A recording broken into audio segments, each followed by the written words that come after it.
Olá, amigos, amigas e amigos Book Crushes, aqui é o Ribeirato para mais um vídeo do canal. E como não poderia deixar de ser, hoje eu trago para vocês mais um vlog de leitura dos dois últimos finais de semana. E sentem que lá vem a história.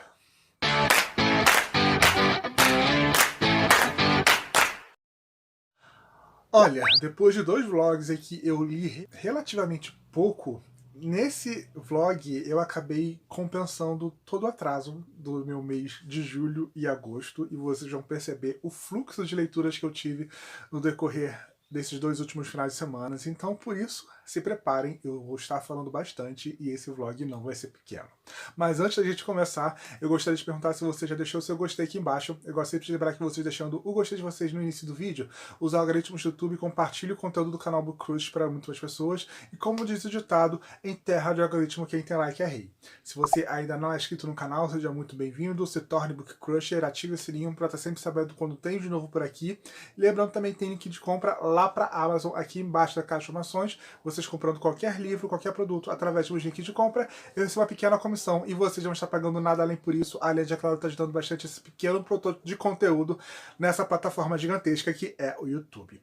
Ok? Vamos parar de blá blá blá, vamos começar de fato esse vlog, porque eu tenho muita coisa para compartilhar com vocês. Espero que gostem e continuem comigo até o final. Bom dia, pessoas. Hoje é sábado, eu acabei de voltar para casa, da casa da minha irmã, já que ontem foi o aniversário do meu sobrinho mais novo. Então eu e os meus pais fomos lá na casa da minha irmã, né? E eles ficaram lá hoje e eu voltei agora de manhã porque eles estão esperando uma entrega e eu achei melhor vir e esperar por eles, como bom filho que sou. Na verdade, eu usei como desculpa para poder ter mais tempo para ler, né? E é exatamente isso que eu vou fazer daqui a pouco. Só vou terminar de tomar o meu leite quente que eu acabei de fazer, porque realmente está muito, muito, muito frio. E eu não costumo tomar bebida quente, só para vocês terem noção. Eu prefiro gelado porque eu sou preguiçoso. Mas eu acordei e hoje estava tão frio. E eu vim para casa, sabe, aquele clima gélido. Dentro de casa tá meio congelante. Pra vocês terem noção, quando eu saí lá da casa da minha irmã, meus sobrinhos não tinham nem acordado ainda. Tudo bem que é cedo, mas a temperatura também auxilia. Vou voltar para a leitura que eu comecei no decorrer dessa semana, que eu vou compartilhar com vocês agora. Vou trocar de roupa, obviamente. Mas enfim, vamos começar esse vlog nesse clima invernal. E eu estou muito empolgado para compartilhar com vocês qual vai ser a minha primeira leitura desse nosso vlog de hoje. Tudo bem, como vocês podem ver, eu troquei de roupa, coloquei novamente a roupa que eu estava usando nesse final de semana, mas a última leitura que eu pretendo realizar nesse vlog, ou começar a fazer nesse vlog, eu não sei se eu vou conseguir terminar, vai ser O Ceifador, de Neil Schutzman, lançado por aqui pela editora Seguinte. Esse é um livro que, para quem acompanha o canal há muito, muito, muito tempo, sabe que eu recebi no lançamento dele aqui no Brasil. E só para vocês terem uma noção, a trilogia já foi encerrada, lançada por completa aqui no Brasil. Ela é uma ficção científica, meio distópica, que vai falar sobre a evolução humana. A Terra evoluiu tanto, a sabedoria ela foi tão compartilhada, que agora tudo que as pessoas precisam saber está gravado em uma nuvem universal. Não apenas isso, o ser humano não morre mais. Ele não morre mais de doença, ele não morre mais de guerras, ele não morre mais de fome, ele não morre mais de acidente, qualquer coisa do tipo, muito menos de velhice. Porém, para existir um controle populacional, meio que foi criado essa instituição com pessoas chamadas de ceifadores. E esses ceifadores são os responsáveis por escolherem, por ceifarem as almas das pessoas que, de acordo com uma série de pormenores, essa instituição acredita que é o momento delas falecerem, é o momento delas morrerem. Isso pode acontecer em qualquer idade. A pessoa pode já ser idosa, a pessoa pode ser adulta, a pessoa pode ser um jovem, um adolescente, a pessoa pode ser uma criança também. Quando o livro começa, a gente vai conhecer esses nossos dois protagonistas. Uma delas vai ser a Citra e o outro vai ser o Rowan. A Citra e o Rowan, eles meio que vão desafiar uma figura de um ceifador ali específico, em dois momentos muito característicos. A Citra, o ceifador vai bater na porta da casa dela E toda a família dela acredita que ele tá ali para levar alguém da família dela. Só que o que eles não sabem é que ele tá ali pela vizinha deles e ele só quer um jantar, um alimento. Afinal, você não pode negar nenhum alimento, nenhum tipo de refeição a um ceifador. E a família dela, aterrorizada, oferece esse alimento, oferece esse jantar para ele, e é uma cena muito tensa. Só que a Citra meio que bate de frente com o ceifador.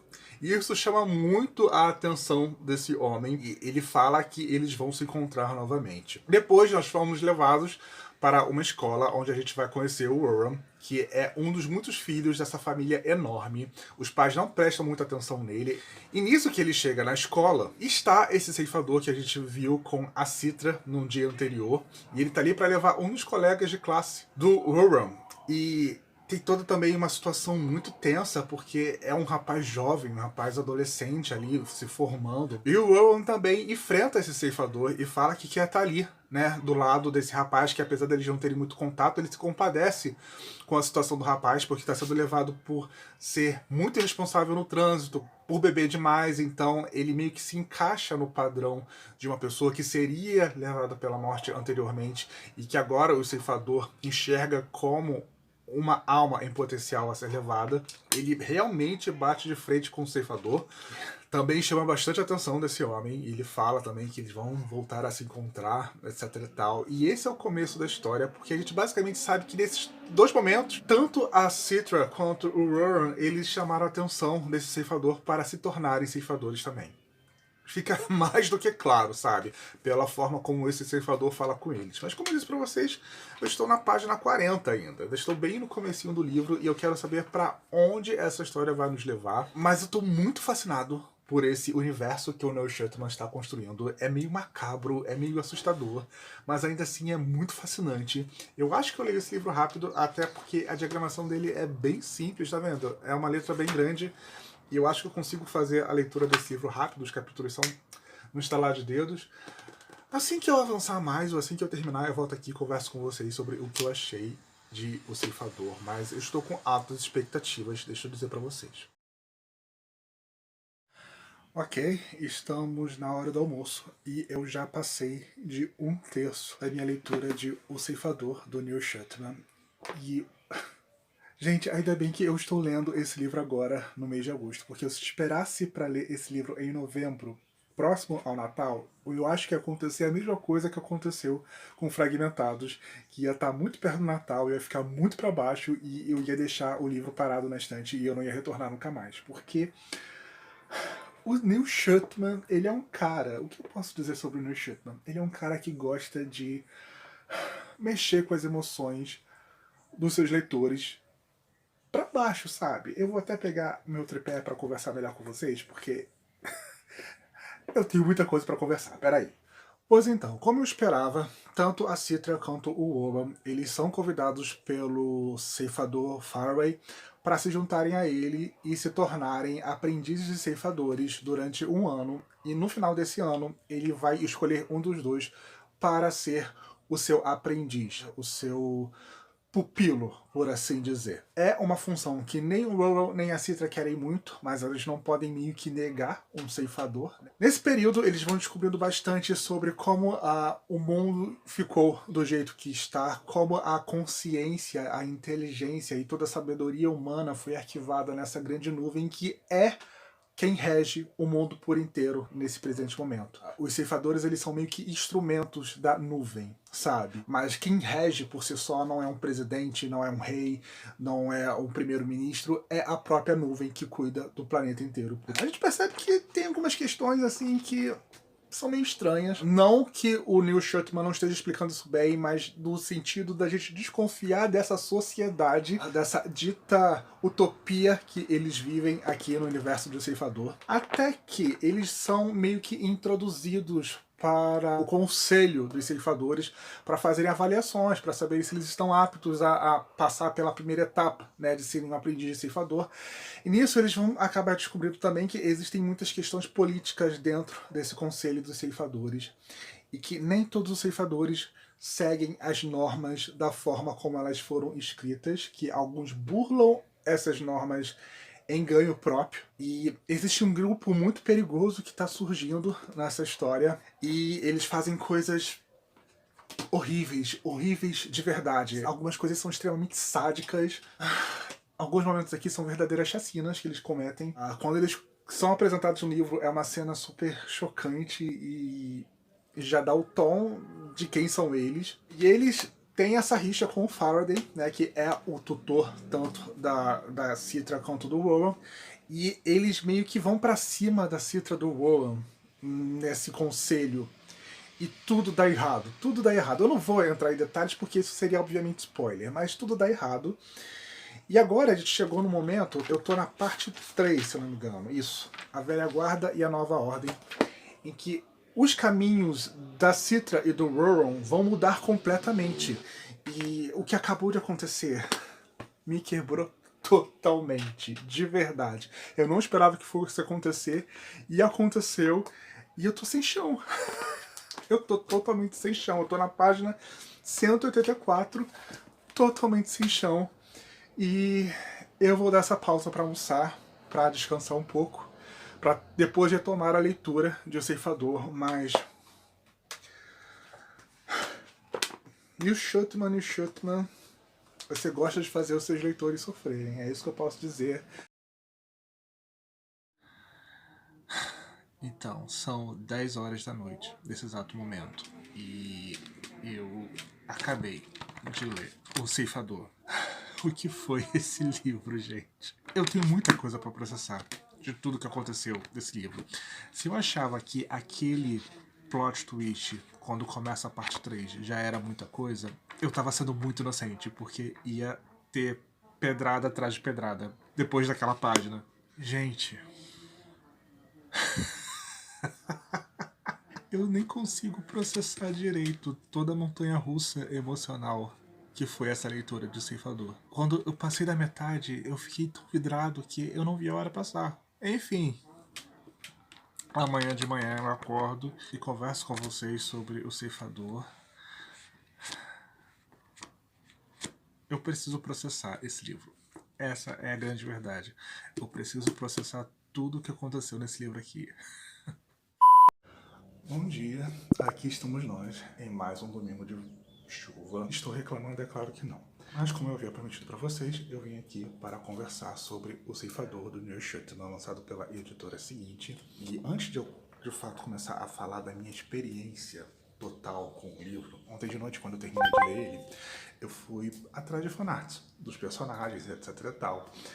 E assim, existe uma conversa entre a Citra e o Rowan em que eles basicamente falam sobre como etnias são vistas nessa utopia que o Neil Shutman criou e que, assim, a gente vê que, tecnicamente falando, a nuvem governando tudo, não existe essa divisão étnica, sabe? As pessoas são vistas como iguais, mas elas possuem fenótipos que lembram os fenótipos da nossa era, por assim dizer. Então eles dão as porcentagens e tal de cada fenótipo que eles possuem, e a Citra, ela claramente deixa bem específico que a maior parte do fenótipo dela é de uma pessoa negra. Daí eu fui ver as fanarts da Citra e, sim, metade das fanarts, as pessoas simplesmente desenharam a Citra branca, loira, ruiva, e em nenhum momento é descrito assim no livro. E eu fiquei só muito irritado.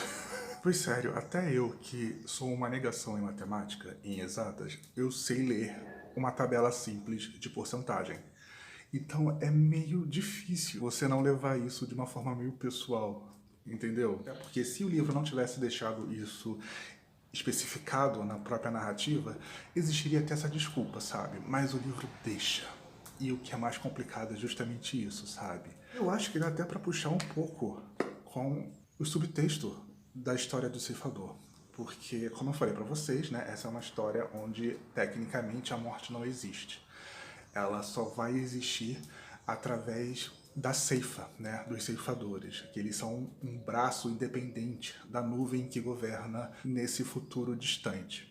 E por mais que na origem da ceifa existisse essa busca por esses seres humanos que cumprissem todas as normas, que seguissem essa missão de uma forma em que não houvesse discriminação, uma forma que não houvesse interesses próprios, nós estamos falando de seres humanos. E até em uma utopia, em uma dita utopia como é o Ceifador, seres humanos são seres humanos. Então, você dê um pouco de poder para essa pessoa e a pessoa vai se revelar bastante. E aqui as pessoas recebem muito poder, até porque nós estamos falando sobre decidir a vida ou a morte de outro ser humano. Ter total controle sobre isso, sabe? Então isso vai externar muito de cada um, com toda certeza. Vão ter aqueles que vão lidar com a morte de uma forma mais pacificadora, de uma forma mais justa, de uma forma mais conciliadora, sabe? De uma forma mais natural. E vão ter aqueles que vão abusar desse poder, que vão se revelar verdadeiros assassinos, psicopatas, vão se deixar dominar por esse poder que foi lhes dado, sabe? E buscar mais poder também. A gente vai vendo que nesse ponto aqui a Ceifa ela tá corroída por politicagem, corroída por corrupção. Esse próprio grupo de extermínio que acabou surgindo, eles são frutos da corrupção da própria Ceifa. E quando a gente vai lendo os diários dos ceifadores que o Neil Schuckman vai deixando no decorrer do livro, a gente vai vendo que existem outros episódios no decorrer das eras que mostra que nem tudo sempre foi perfeito, sabe? Que apesar de se vender como uma utopia, nada daqui é perfeito. Chega a ser até cruel em alguns casos. Enfim, a história de O Ceifador, esse primeiro volume, ela se encerra nesse primeiro volume, mas existe uma abertura para a continuação com o que acontece com a Citra e com o Owen. Eu gostei muito da narrativa, eu gostei muito da imersão que eu fiz nessa leitura. Foi um livro que eu considerei perfeito? Não, não considerei esse livro perfeito, até porque existe uma parte no último terço em que eu achei que tudo que aconteceu ali foi só uma justificativa para o livro ser um pouco maior. E o que acabou tirando meia estrela do livro. Mas, assim, de verdade, assim, o Neil Schuckman, ele tem uma narrativa muito visceral, ele consegue abalar o nosso emocional, o nosso psicológico. Eu tô muito empolgado para ler A Nuvem. Eu não achei que eu estaria empolgado para ler A Nuvem, mas eu tô muito empolgado, porque eu quero muito saber o que vai acontecer com a Citra e com o Roland. Enfim, eu ainda não tenho o segundo volume desse livro. Eu fui impactado por esse livro aqui. A forma como o Neil Schuckman trata da morte é muito interessante, sabe? Essa dualidade da morte, o quanto ela pode ser o fechamento de um ciclo, algo para você abraçar, sabe? Algo natural, e o quanto ela pode ser dolorosa, o quanto ela pode ser cruel, o quanto ela pode ser uma arma de controle contra outras pessoas. Gente, é sensacional, super, super sensacional. Recomendo de verdade. Não sei porque que eu demorei tanto tempo para ler esse livro, de verdade. Essa é a finalização. Gente, acabou de chegar para mim essa caixa aqui da Amazon. E deixa eu dizer pra vocês, eu não estava pra receber nada da Amazon, tá tendo Book Friday e tal, só que existe um porém, eu estou sem dinheiro. A única coisa que eu consegui nessa Book Friday foi renovar o plano de 3 meses do Kindle Unlimited por R$1,99. Só que aí uma seguidora minha lá no Twitter, ela veio conversar comigo sobre esse livro aqui, e ele entrou em promoção e ficou R$31,50, se eu não me engano. É um livro em inglês, em hardcover, e nem eu acreditei que estava tão barato assim. E ela falou desse, eu falei, poxa, que pena que no momento eu não vou poder comprar. Aí ela falou assim, ah, mas eu vi que tava lá ali na sua lista de desejados, né? Tá na minha lista de desejados. Peraí, 15 minutos depois ela volta falando que o livro ia chegar aqui em casa, que ela tinha comprado da minha lista de desejados. E chegou realmente, levou um dia. Ela falou isso comigo ontem e o livro chegou hoje. Mas vamos parar de blá blá blá, né? E vamos ver o livro que chegou aqui. Como eu falei pra vocês, é um hardcover, é importado. E ele é de uma coleção que eu tenho 2 livros em inglês já. Esse aqui, tecnicamente, é o último, então muito, muito, muito obrigado. Eu já agradeci ela lá na DM do Twitter. E o livro que chegou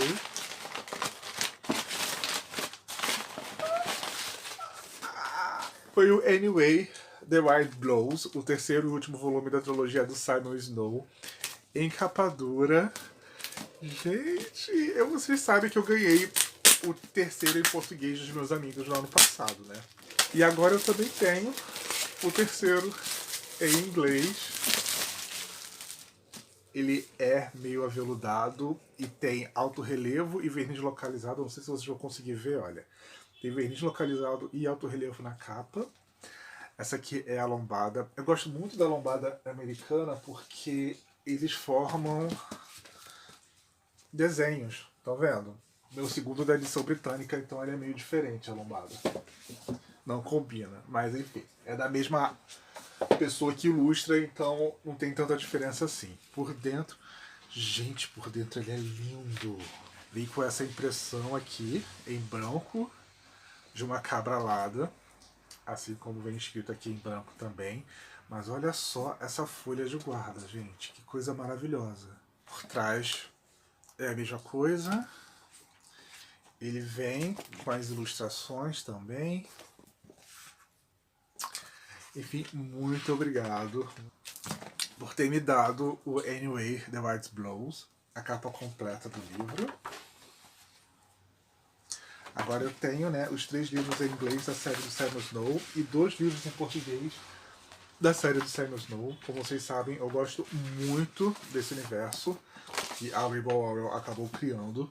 E sério, eu tô muito feliz mesmo. Eu não ia comprar nada e acabei ganhando de presente o livro nessa Book Friday, então o que eu posso dizer, não é mesmo?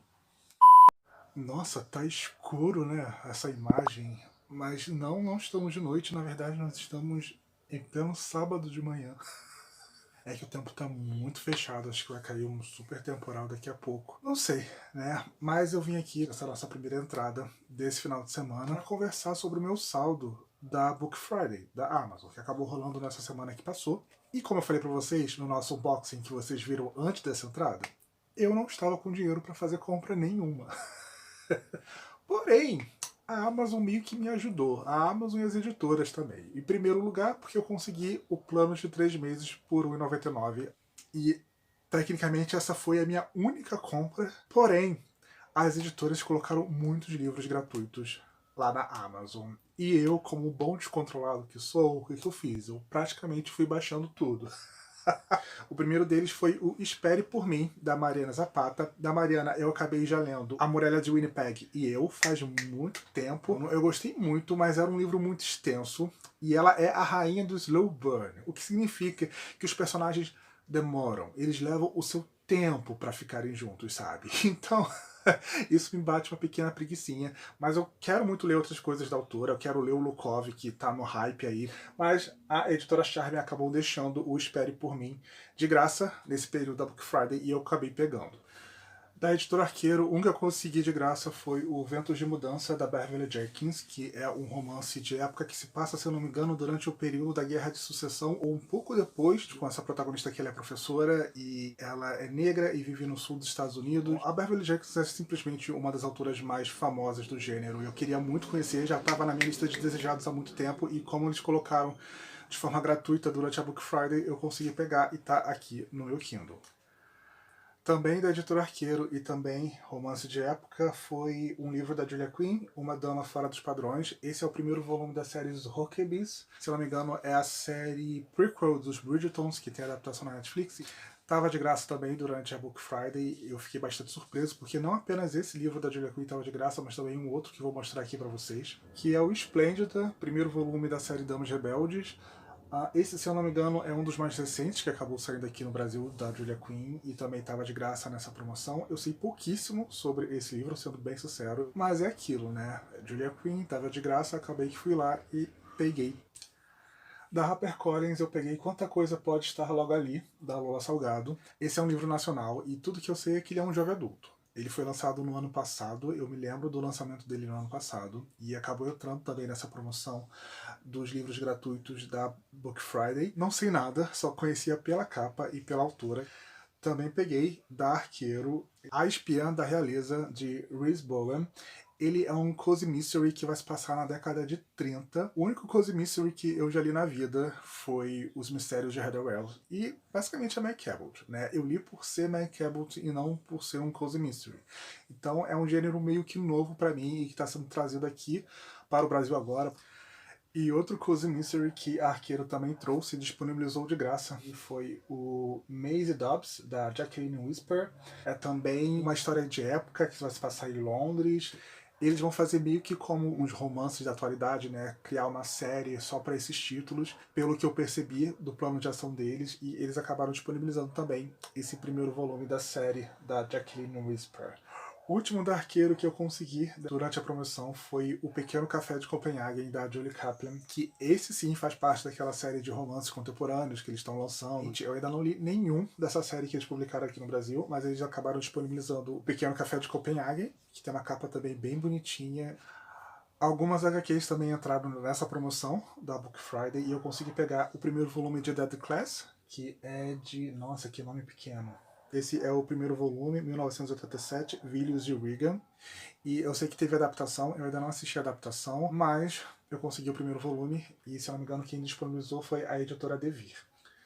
Também consegui o primeiro volume de Lumberjanes, de N.D. Stevenson, que criou Nimona, né, que eu reli recentemente, vocês puderam acompanhar durante um vlog aqui no canal. Eu amo Nimona e eu tinha muita curiosidade para ler essa série Lumberjanes há muito tempo, então foi um dos downloads que eu fiquei mais feliz de fazer durante essa promoção da Book Friday.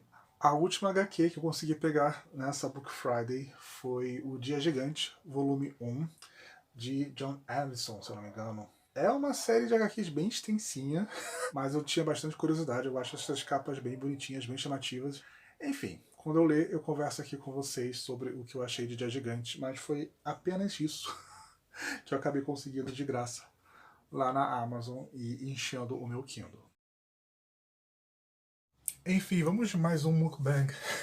O almoço hoje vai ser picadinho com farofa, como vocês podem ver, e eu estou com muita fome. Vou dar uma colherada aqui porque acabou que hoje eu estou almoçando bem tarde. Então antes de começar a conversar com vocês, eu só vou dar uma pequena garfada.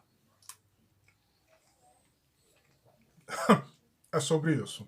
Mas como fiz da última vez, eu vou vir aqui conversar com vocês sobre algumas coisas que eu acabei assistindo. Vamos começar, obviamente, com a novidade, que foi o Podres de Rico. Tem disponível na HBO Max, eu já queria ver esse filme há muito tempo, e agora eu finalmente consegui assistir nesse final de semana. Só mais um momentinho. Coisa maravilhosa. Vai contar a história desse casal. Os dois eles são asiáticos, só que uma nasceu nos Estados Unidos e o outro ele é da China, de uma família muito tradicional, também muito rica. Ele é meio que o filho desgarrado, por assim dizer, só que vai ter um casamento, ele vai ser o padrinho, e ele quer levar essa namorada dele, né, que mora, nasceu nos Estados Unidos e que é pobre, para conhecer a família dele. Então o filme vai começar a partir desse ponto, dele apresentando a namorada para a família, e o choque de realidade dela ao se deparar por esse mundo de gente muito rica, de famílias muito tradicionais, de muitas tradições, de muitos preconceitos. Enfim, já deu pra entender pra onde o filme vai, né? Eu gostei muito do filme, eu me diverti muito. Ele é um filme, esteticamente, visualmente falando, muito bonito. A reunião de atores asiáticos que tem nesse filme é simplesmente sensacional. Eu reconheci metade do elenco que eles colocaram no filme. A proposta em si, né, dessa adaptação ficou muito legal, com toda certeza. Ele tem um toque meio Jane Austen moderno, sabe? Eu fiquei com muita raiva da mãe dele, assim. Aquela ali pra se dobrar foi difícil. Eu achei realmente, assim, no final que nada ia dar certo por conta justamente da mãe dele e que acaba sendo a sombra em cima dessa menina enquanto ela tá lá por conta do casamento, né?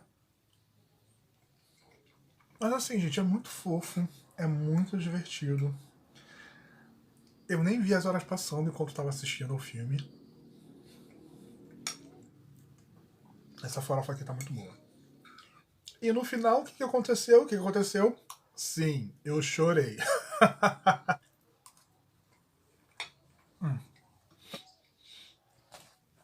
É lógico que eu ia chorar. Quem eu quero enganar?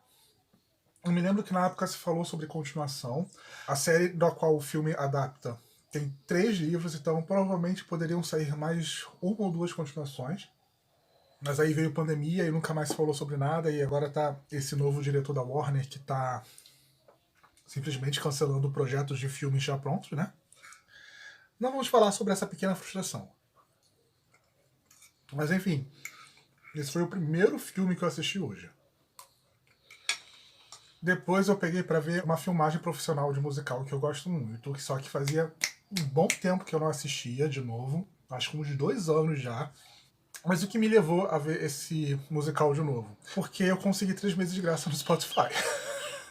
Mas enfim, eu estava escutando algumas trilhas de musical durante o decorrer dessa semana e eu acabei, né, escutando de novo as músicas desse musical e eu fui ver de novo, que é o Legally Blonde The Musical, que nada mais é do que a adaptação para os palcos do filme Legalmente Loira, com a Reese Witherspoon. E deixa eu dizer pra vocês, eu amo o filme Legalmente Loira, tanto o primeiro quanto o segundo, só que, sendo bem sincero, o musical, o roteiro do musical é infinitamente superior ao roteiro do próprio filme, que é uma adaptação de um livro também. Vamos lá contra a garfada. Mas enfim, a sinopse de Legalmente Loira todo mundo conhece. Aqui nós vamos acompanhar a Elle Woods, que é essa chefe de fraternidade super loira e patricinha e mimadinha, etc e tal, que leva um pé na bunda do próprio namorado, porque ele quer ser um advogado sério, ele tá passando pra Harvard, e quer encontrar uma noiva perfeita pra ele seguir o caminho até a presidência, por assim dizer. Sabe como é que é esse povo lá dos Estados Unidos, né? Ela achava que ia ser só uma saída até, quiçá, pedir ela em casamento. Até que ela tem essa ideia de, já que o Warner quer uma garota mais séria, advogada e tal, então eu vou me tornar essa garota mais séria, advogada, e ela faz de tudo para conseguir entrar na Universidade de Harvard, ela consegue entrar, e quando ela chega em Harvard, obviamente existe todo esse choque cultural de uma faculdade onde todo mundo leva-se muito a sério ali, afinal é uma faculdade da Ivy League, uma das principais faculdades dos Estados Unidos, e ela era uma líder de fraternidade, totalmente porra louca, que só veste rosa, que tem um cachorrinho a tiracolo, sabe? E nisso, né, dela tentando ser a pessoa perfeita para o Warner, ela vai se descobrindo a pessoa perfeita para ela mesma. E esse é o ponto de partida, mais ou menos, de Legalmente Loira. Obviamente, a trama do Warner vai acabar se deixando de lado para ela se dedicar a ser ela mesma. Mas foi como eu falei para vocês. O roteiro do musical ele é muito bem feito, ele é muito bem montado. Até porque, querendo ou não, acho que o musical ele tem mais duração do que o próprio filme. O musical tem por volta de 2 horas e 10 minutos. Tem disponível no YouTube o próprio registro oficial que a MTV fez na época. Acho que só não tem com legenda em português, só em inglês, e a legenda das músicas é em inglês também. Mas assim, as músicas são muito divertidas. O musical em si ele é muito gostoso de se ver. A construção da Ellie, o relacionamento dela com o Emmett, que fui reassistir ao filme um pouco tempo atrás, eu percebi que era nulo no filme. No musical existe essa construção do relacionamento da Ellie com o Emmett, a própria forma como a Ellie ela conquista as coisas, sabe? Como ela se dedica e tal. O musical leva mais tempo, sabe? Pra mostrar pra gente a personagem amadurecendo e se tornando, né, essa nova versão melhorada dela mesma. Enfim, divertidíssimo. Assim, é um musical muito fiel ao filme, mas ainda assim ele consegue ser melhor, porque ele foi melhor aparado o roteiro, sabe? Se você puder assistir, assista, é sensacional, é chef kiss total. Ela é propositalmente brega, mas ela é muito divertida, ela abraça esse lado dela e fica sensacional. E é isso, vou terminar de almoçar. Essas foram as 2 produções que eu acabei assistindo hoje. Mas deixa eu ir, que eu acho que eu já falei demais aqui. Muito que bem, vamos para a nossa primeira leitura desse final de semana, né? E foi uma HQ que eu acabei lendo aqui no Kindle, é o Shooter Code, com a história de Ace F. Fox e ilustração de 10. E o que eu posso dizer desse quadrinho, além de que ele é uma história nerd de putaria. Falando no popular, basicamente é isso. Aqui nós vamos conhecer a história do Kenneth, que é esse programador de jogos que acaba voltando para casa mais cedo do trabalho e encontrando o namorado transando com outro cara na cozinha do apartamento deles. É uma cena bem gráfica e bem, como a gente pode dizer, constrangedora para o Kenneth, obviamente. Ele, mesmo tendo pego o namorado traindo ele ali na frente dele, ele tenta manter a relação, o relacionamento, só que o namorado termina de vez, ele fica super pra baixo, na fossa mesmo, e começa só a comer e jogar videogame na sala, etc e tal. Até que numa noite, no meio de uma tempestade, ele tá meio que tentando bolar o encontro em um aplicativo. Esse encontro não dá muito certo, ele vai e se alivia sozinho e acaba que um raio cai na rede elétrica da casa dele e o jogo está ligado e meio que dá uma pane e ele é sugado para dentro do videogame e ele é enviado para os jogos que ele mesmo ajudou a programar, a criar os universos, etc e tal. Esse é o ponto de partida da história de Cheater Code, que é ele ultrapassando as fases para finalmente poder voltar para casa. Enquanto isso, ele supera o pé na bunda que ele levou do próprio ex, a traição que ele levou do próprio ex, com os personagens dos jogos. Se é que vocês me entendem. Pois é. Enfim, essa HQ ela apareceu para mim nas minhas recomendações, porque né, eu acabo lendo muito HQ através aqui do Kindle, e não preciso dizer que ela é voltada para o público maior de 18 anos, né? Não se engane pela capa, ela é mais 18. Eu gostei bastante dessa história, a forma como o autor coloca para que o Kenneth enfrente os sentimentos dele com relação à traição do namorado e o relacionamento deles que foi para o lixo, né? É muito interessante. O desfecho da história em si é muito interessante, o confronto final, por assim dizer. Só que uma página em específico, uma única página ali na reta final da história, ela me deixou meio porque quando o Kenneth tá ali discutindo com o ex dele do motivo da traição e dele querer terminar, etc e tal, o ex simplesmente lista um monte de coisa que o personagem deixou de fazer e ter engordado. O personagem fala basicamente isso, né? Que ele se descuidou do corpo dele, essas coisas assim, da forma como eles eram quando se conheceram. E aí quando o Kenneth ele tá ali na superação, né? Já no mundo real, e depois de tudo que aconteceu e das resoluções, etc e tal, uma das coisas que ele vai fazer justamente é ir lá e emagrecer. Aí parece que o Kenneth tá meio que validando, sabe, a opinião do ex com relação a essa traição dele. Enfim, não é nem questão do personagem ir né, atrás de fazer exercício, essas coisas assim. Realmente não é essa questão, sabe? É que ficou parecendo que de fato isso era um problema e que isso realmente atrapalhou o relacionamento dos dois quando não deveria. Mas, enfim, isso acabou diminuindo a nota pra mim, mas você pode acabar se divertindo bastante com o Cheater Code, que sim, o título é um trocadilho para macete e código traidor, né, na palavra cheater aqui. Mas é isso, né? É uma leitura de uma tarde, ela é bem despretensiosa, ela é bem divertida, apesar dessa página que acabou me irritando bastante. Foi levinho. Geralmente eu termino essas HQs querendo ter essa edição física, essa eu fiquei satisfeito em ter apenas no Kindle, e é sobre isso, não é mesmo? E quando eu estava prestes a começar uma outra leitura nesse final de tarde, eis que eu entro na Amazon e acabo descobrindo, eu tenho esperado por essa história nos últimos 2 anos. Eu estou falando de nada mais, nada menos do que Rise, volume 5 da série Fence, de C.S. Pacat e ilustrado por Joanna Dement, que eu comecei a ler lá em 2018, o volume 4 saiu em 2020, né? E o volume 5 só foi sair agora, 2 anos depois. Ai, céus! Se é pacato, o que eu faço contigo, mulher? Pelo amor de Deus. Como vocês devem imaginar, eu parei tudo que eu estava fazendo e li o volume 5, né? Porque fazem 2 anos que eu venho esperando por essa HQ. Fazem 2 anos que eu venho esperando pela continuação da história do Nicholas, do Sage e dos garotos de Kings Row, né? E a história, ela avançou em incríveis 2 dias.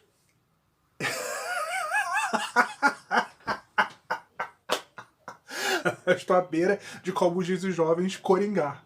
Porque eu esperei 2 anos por Fancy e eu recebi apenas 2 dias na história do Sage e do Nicholas.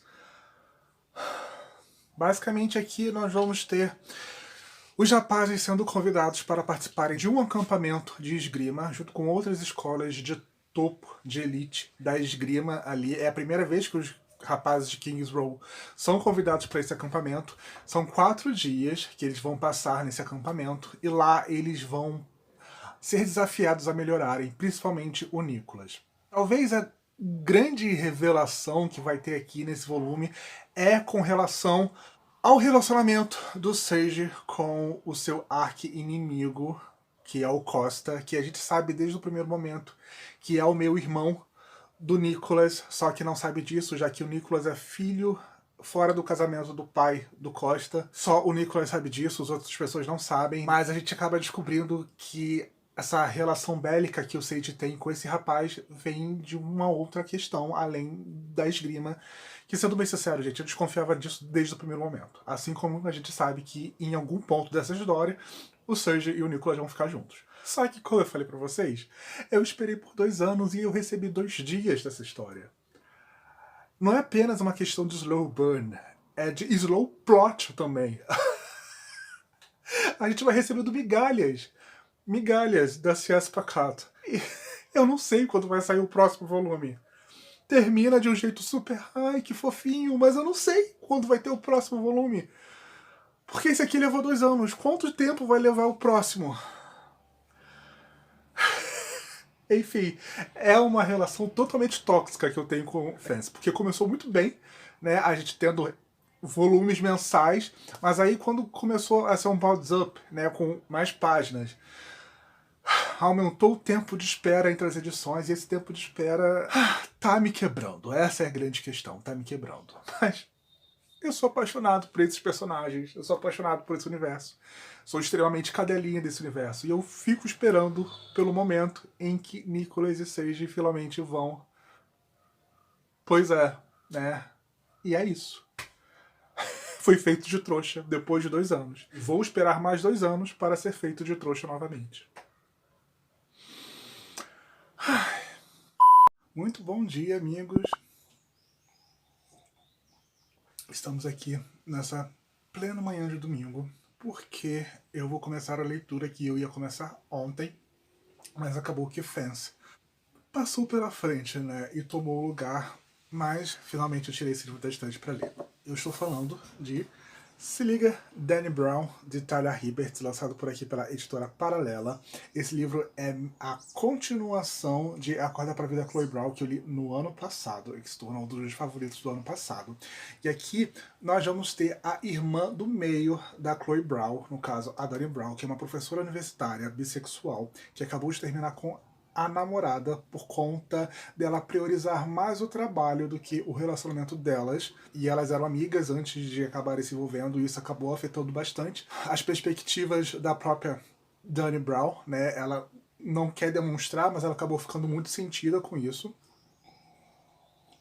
porque ela sabe que vai acabar sempre priorizando o trabalho, e ela sabe que as pessoas vão acabar se decepcionando com ela, e ela, para se priorizar e para não se machucar, ela acaba preferindo escolher seguir nesse caminho. Ela está na faculdade, né, dando aula, etc e tal, e vai ter um treinamento contra incêndio. E ela não sabe disso, ela acaba ficando presa no elevador. E a única pessoa que acaba se atinando de que ela não saiu do prédio nesse treinamento, que ela pode estar dentro do prédio, é o Zafir, que ele é o segurança desse prédio, ele trabalha também na faculdade, ele é um ex-jogador de rugby de uma classe B, por assim dizer. Ele não era muito famoso, mas também não era muito desconhecido, que acabou deixando o esporte depois que o pai e o irmão faleceram em um acidente de carro. A vida dele foi dilacerada pela mídia, né, por conta dessa tragédia, e ele acabou desenvolvendo ansiedade, por isso ele acabou saindo do esporte, saindo da exposição, e atualmente ele trabalha como segurança desse prédio da faculdade onde a Danny Brown dá aula. Eles têm uma relação muito boa, é uma espécie de amizade, sendo que a gente sabe que a Danny Brown meio que é atraída pelo Zafir, e o Zafir é totalmente caidinho pela Danny Brown desde o primeiro momento. A gente já sabe que um gosta do outro, só que, né, não reconhecem isso. E quando ele meio que vai resgatar a Danny Brown desse elevador onde ela está presa, filmam, né, esse resgate, ele saindo com ela, carregando ela nos braços e tal, e acreditam que eles são um casal, e isso viraliza nas redes, sabe? Só que isso vai trazer algumas vantagens. O Zafir, ele tem uma ONG onde ajuda jovens de áreas mais carentes a terem terapia através do rugby. Ele tá com alguns problemas para financiar essa ONG e por conta dessa viralização, a ONG começa a receber bastante atenção. Ele quer que essa atenção de fato renda frutos para essa ONG. Então ele combina com a Dani Brown de continuarem essa farsa de que eles são de fato um casal, né, de que eles estão apaixonados e tal, para que a ONG receba esse dinheiro, possa dar entrevistas, e a ONG possa se expandir, porque é um projeto que ele realmente se dedica, que ele é apaixonado por ajudar esses adolescentes. A Dani com certeza entra de cabeça, porque ela realmente topa a ideia e também porque ela quer tirar uma casquinha. Só que tem um grande porém. Como eu falei pra vocês, a Dani, ela não tá esperando nada muito fixo, né? Ela quer uma transa casual, como ela mesma diz, ela quer um pau amigo. Só que o Zafir, ele é um romântico incorrigível. Ele é grandão, ele é musculoso, ele tem cara de mal, mas ele lê romance, ele espera encontrar a sua esposa. Então, assim, ele não é exatamente a pessoa que a Dani Brown esperaria que pudesse entrar em um relacionamento, né, de amizade colorida e tal. Só que ele gosta dela. A gente sabe que ele gosta dela, a gente sabe que a Dani Brown gosta dele. E, enfim, nessa coisa deles fingirem que estão namorando para o pessoal, para os estudantes da faculdade, eles vão acabar se aproximando muito, eles vão acabar trocando beijos. Isso é a receita para o desastre, obviamente. E esse é o ponto de partida de Se Liga Dani Brown. E deixa eu dizer pra vocês, está sendo muito divertido. Eu tô totalmente vendido pela Dani e pelo Zafir. Eu quero muito que eles fiquem juntos. E olha só, eu ainda estou pela página 100, eu acho. 106. Eu ainda estou na página 106 do livro e eu já fui completamente sugado para essa história. Eu até tô gostando mais do começo da história deles do que eu gostei da Chloe e do Red. E se vocês me conhecem bem, sabe o quanto eu gostei da Chloe e do Red, sabe? Sem falar que existe toda essa representatividade da protagonista ser bissexual, e a Talia Hibbert trata isso de uma forma muito certa.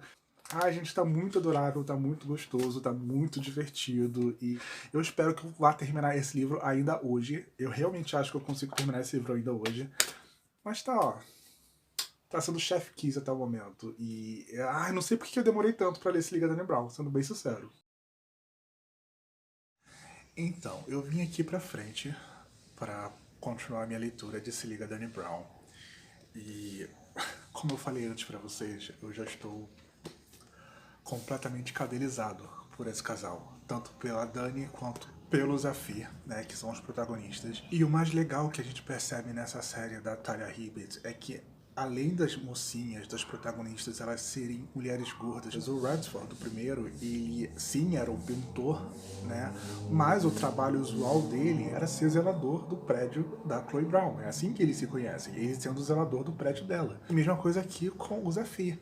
O Zafir, ele tem o seu passado ali de classe B da liga de rugby, né? Dele ter sido um jogador profissional e tal, mas o trabalho usual dele, além do trabalho voluntário dele na ONG, na Em Frente, é ser o segurança, o porteiro do prédio ali da faculdade da Dani Brown. Então são caras super comuns, sabe? Não são um CEO, um astro do rock, ou um vaqueiro milionário, ou qualquer coisa do tipo, sabe? Não é um alien superstar.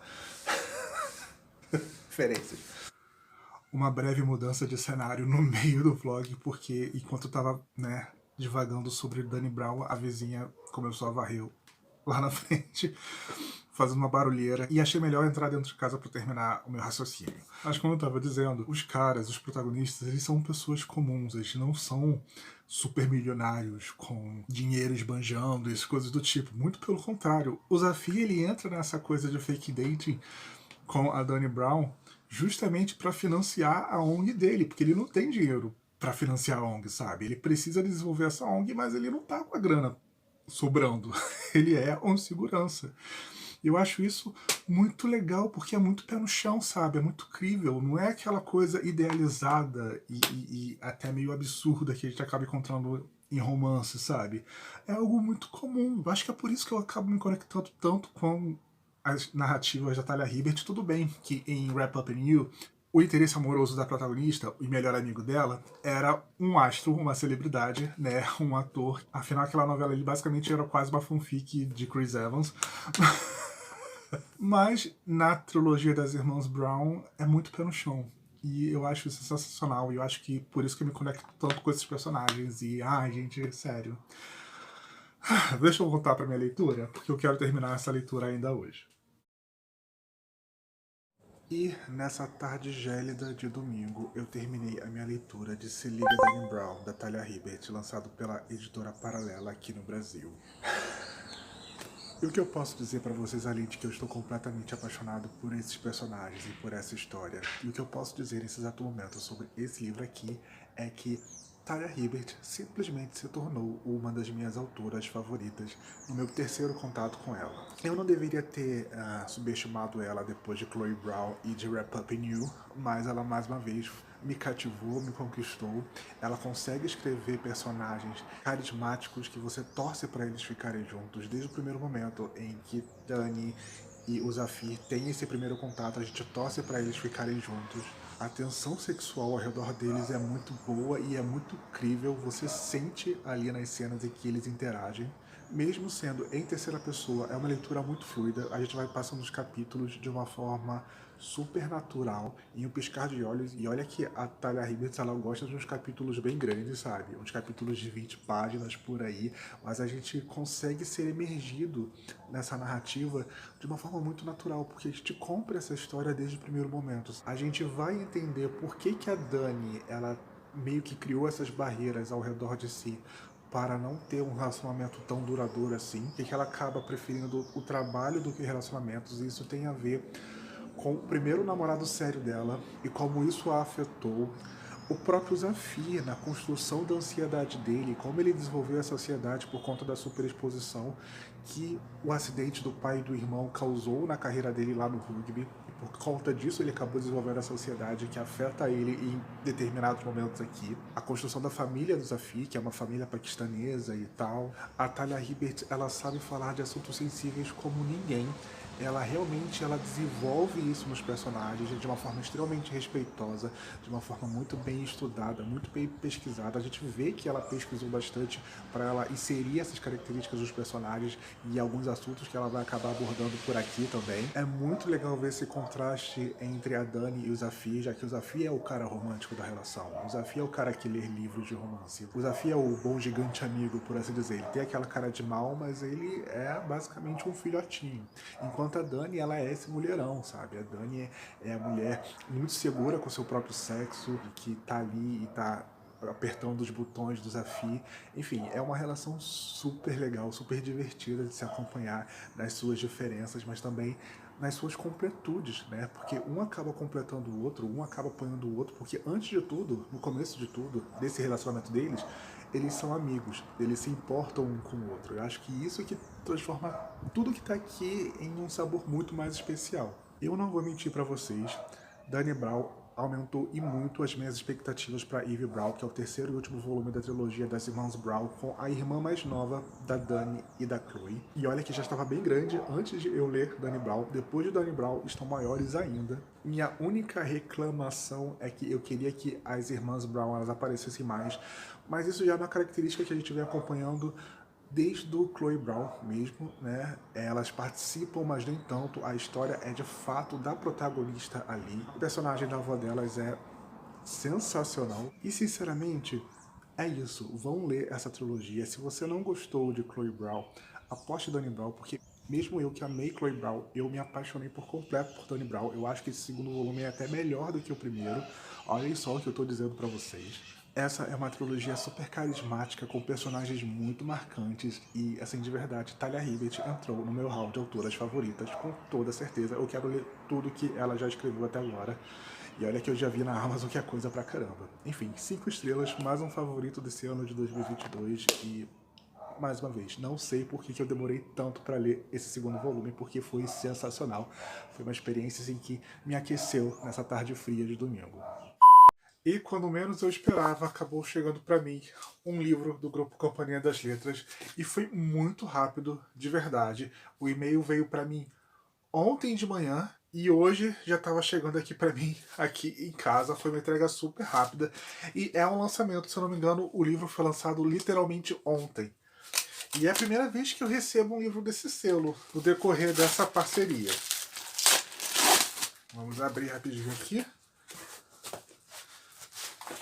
E o livro que a Companhia das Letras enviou para mim foi O Árvore Inexplicável, da Carol Kiovato, lançado pela editora Suma. Eu não sabia que tinha esse hot stamp holográfico na capa. É muito bonito. É um livro bem mais fino do que eu estava esperando. Eu achava que ele ia ser um pouquinho maior. Vamos abrir.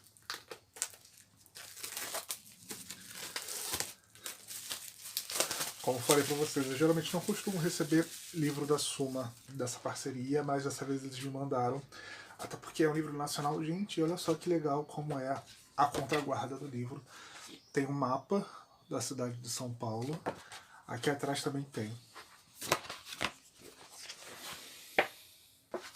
Tá uma edição bem bonita de verdade. O holográfico continua por aqui, olha. Só a letra que é meio pequena. Eu não vou negar não, é uma letrinha meio pequena, mas eu acho que ele tem menos de 300 páginas. Não, na verdade tem 324 páginas. Eu devo ler muito em breve e eu falo aqui pra vocês o que eu achei de Árvore Inexplicável. Mas eu achei, em primeiro lugar, essa produção muito bonita, sabe? Eu acho que tem ilustração aqui. Ah, tem sim. No início das partes. É assim, é ilustrado. Enfim, muito em breve eu venho aqui conversar com vocês sobre Árvore Inexplicável, mas muito obrigado, pessoal do Grupo Companhia das Letras, por ter enviado esse livro aqui para mim. Ok, pessoal, esse foi o nosso vídeo de hoje. Espero de verdade que vocês tenham gostado. E se gostaram, clique aqui embaixo em gostei, compartilhem nas suas redes sociais, deixe os algoritmos do YouTube saberem que vocês aprovaram o conteúdo apresentado aqui no canal Book Crushers e querem receber novas notificações. Se ainda não são inscritos no canal, sejam muito bem-vindos, se tornem Book Crusher, ative o sininho para estar sempre sabendo quando tem de novo por aqui. Lembrando que eu também estou lá no Twitter, para quem quiser me seguir, o link vai estar aqui embaixo da caixa de informações, junto com o meu perfil para o Goodreads, além do link de compra já da Amazon. Vocês comprando qualquer livro, qualquer produto, através de uns links de compra, eu recebo uma pequena comissão e vocês não estão pagando nada além por isso, além de, claro, estou ajudando bastante esse pequeno produtor de conteúdo nessa plataforma gigantesca que é o YouTube. Ok? Me digam aí quais foram as leituras de vocês, o que vocês aproveitaram da Book Friday, deixa aqui embaixo nos comentários, vamos conversar. Sabe, conversar com vocês é a melhor parte do vídeo pra mim. Pois aqui foi o Ribeneto para mais um vídeo do canal Book Crushes. Tchau e até o nosso próximo encontro.